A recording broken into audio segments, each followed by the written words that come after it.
Karen haggled ceramics for weakness, got cracked pots, and paid full price. Have you ever seen someone destroy beauty just to prove a point? In the heart of Willow Creek's bustling Saturday market, Karen Weaver stormed through the pottery stalls, her voice slicing through the cheerful hum like a jagged shard. She was on a mission, her eyes glinting with a mix of entitlement and fury, determined to haggle her way to a deal no vendor could refuse. Her target?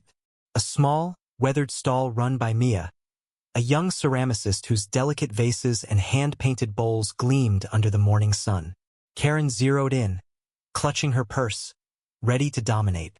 Mia's stall was a labor of love, each piece crafted over weeks, fired in a kiln she'd saved years to buy. Karen, however, saw only flaws. She picked up a teal vase, its glaze catching the light, and scoffed. "This is overpriced for such shoddy work. Look at this uneven rim weak." Mia, barely 25 and still building her confidence, stammered, "It's handmade, ma'am. Each piece is unique." Karen smirked, sensing vulnerability. "Unique? More like defective. I'll take it for half price, or I'll tell everyone here you're scamming them." The crowd nearby began to murmur, eyes darting between the two women. Mia's heart sank, but she held her ground.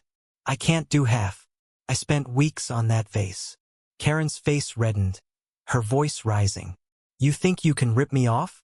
I know quality, and this isn't it."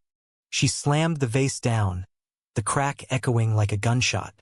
Shards scattered across the dirt, and Mia gasped, tears welling. The crowd thickened, phones emerging to capture the scene. Karen, emboldened, grabbed another paise, a delicate bowl painted with wildflowers, and waved it like a trophy. "This one's worse. You call this art?" Before Mia could respond, Karen let it slip, shattering it too. The market fell silent, save for Karen's smug, "See? Weak." Then came the twist. An older woman, Clara, stepped forward from the crowd. Her silver hair and calm demeanor commanded attention. "I saw everything," she said, her voice steady but sharp. "You didn't slip, Karen. You threw that bowl." Clara wasn't just a bystander, she was a retired ceramicist whose work had once graced galleries. She'd been quietly browsing, but Karen's tantrum pulled her into the fray. "Those pieces were flawless," Clara continued, kneeling to inspect the shards. "The only weakness here is your temper." The crowd murmured agreement, and Karen's confidence wavered. Clara's unexpected presence shifted the narrative. Mia wasn't alone anymore. Karen, undeterred, doubled down. "You're all in on it," protecting her shoddy work.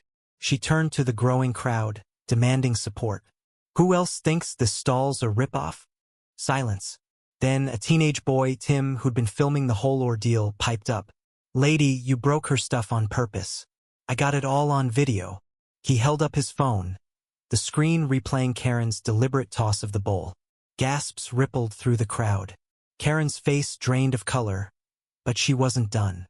She lunged for Tim's phone, shrieking, "Give me that!" Tim dodged, and two vendors stepped in, forming a barrier around Mia's stall. The confrontation peaked as Mia, bolstered by Clara and the crowd's support, found her voice. "You don't get to bully me into a discount," she said, trembling but firm. "You broke my work, and you'll pay for it." Karen laughed, a brittle sound. "Pay? For this junk? Sue me." But Clara, with decades of experience, had already flagged down the market manager, Mr. Evans, a no-nonsense man who'd seen his share of disputes. He arrived, assessed the damage, and watched Tim's video. "Ma'am," he said to Karen, "you're liable for the cost of the destroyed items, $250. Pay now or we call the police." Karen's jaw dropped. $250? For that? The crowd jeered, their sympathy firmly with Mia. Karen's defiance crumbled. She fumbled through her purse, muttering about unfair treatment, and slapped the cash on Mia's table. The crowd cheered softly, but Mia didn't smile. She looked at the shards, her weeks of work reduced to rubble. Clara placed a hand on her shoulder. "You stood up for yourself. That's worth more than any vase." Mia nodded, tears falling, but there was a spark in her eyes. Pride. "Karen, meanwhile, slunk away, the crowd parting like she was contagious. Whispers followed her. That's the pottery Karen. She got what she deserved. Her name became a cautionary tale, a warning to others who thought bullying could win. As the market resumed its rhythm, Mia swept up the broken pieces, her hands steady. Clara stayed, offering to mentor her, and Tim posted his video online, captioning it, "Don't be a Karen." It went viral, amassing thousands of views by sundown. Mia's stall saw a surge in customers, drawn by her resilience and talent. She sold out by noon the next day, her confidence blooming like the wildflowers on her shattered bowl.